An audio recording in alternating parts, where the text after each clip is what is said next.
Well, thank everyone for coming today. And every one of you here, I'm looking around, has some important part in this now.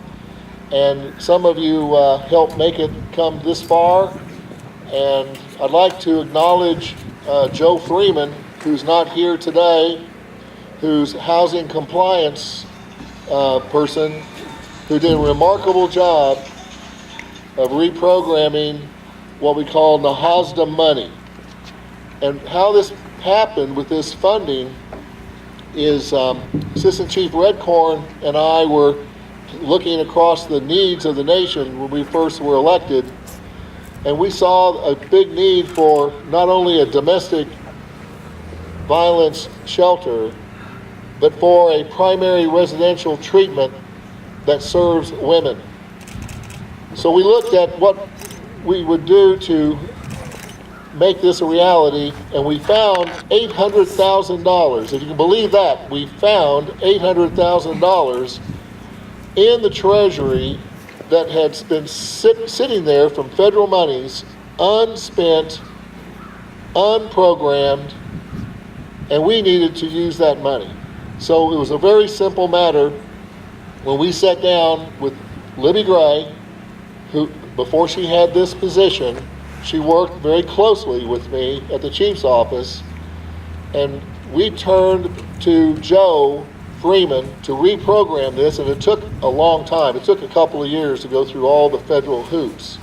So what happened is approximately $400,000 was approved to be spent here on this building, and the other $400,000 approximately across the way here at the new women's PRT. We have this land which was donated 25 years ago. It was unused. I'm proud to be a part of a nation who holds women and families in such high regard, and that is very supportive of such a program, as well as for our PRT program. And many times those suffering from abuse, mental health, and substance abuse are often the forgotten people, and it's very difficult for the workers who are part of these situations. It's near and dear to their heart, and I just really applaud all of those involved in social services. So I would just like to say thank you on behalf of the Osage Nation Congress. I want to thank everyone who came to the ribbon cutting today. But I have to say that I'm very torn as we stand here in front of this beautiful new building, and I look at all of your faces, and I'm so glad you're here. I'm happy that we can serve more women. I'm happy that we have more room. I'm happy that we have the support of our chief and our other elected officials so that we can do this work. I'm very sad that we need this shelter. The problem is big, and I wish I could tell you that we are getting in front of this, but we're not. There's not enough shelters in Oklahoma. Once again, for at least 15 years, Oklahoma ranks in the top 10 for women killed by men. We know the statistics on Native women. If you're a Native woman or a girl, you have over a 50% chance of being abused in your lifetime. So the problem is big, folks, and it's gonna take all of us. It's gonna take everyone not looking the other way, not feeling awkward and not wanting to say anything. It's gonna take us truly, truly thinking like a tribe again. It is our problem. And when an Osage walks into our office and she's abused, it is my business because she's part of me. We have to get back to thinking that way because we belong to one another and we have to take care of one another. We can't just look the other way because it makes us feel strange. Our staff is very small. On a good day, we've got 11.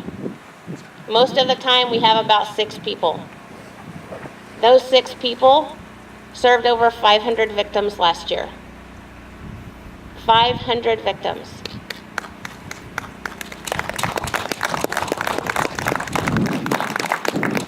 We've given out over 1,000 referrals. I think it's probably closer to 2,000. We never stop. My staff is incredible. They work a lot of overtime and they never complain. They do things that are not even close to being on their job description. Wonderful Osage families are sending us $100, $200, whatever they can spare. That money allows us to do things that we couldn't do otherwise, that funding agencies don't really approve of. We got to do a princess birthday party for a little girl in the shelter so she could have just a little minute of feeling normal. We got to take kids to the pumpkin patch so that they didn't miss out on that because their parents were in the shelter. So we get to do special things like that with the donations that we get, and I'm so grateful that we haven't had to knock on anyone's door. They just come to us, and it's wonderful. And then we worked with the Osage language curriculum team. I called Cameron and told him that we needed a name for this shelter, and I explained to him kind of what it means to us, that it's a place of safety, it's a place for people to heal, and he came up with the perfect name, Osage, and it means the refuge, because that's truly what this is.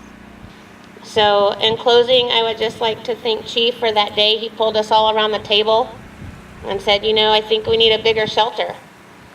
And then Andrea Kimball jumped up and said, we can use Nahasda dollars to have a group home. And then the guru of housing, Mr. Freeman, showed up, and everyone worked to make Chief's vision a reality. And if this building does nothing else but save one life, then we've all done something worthwhile. Thank you.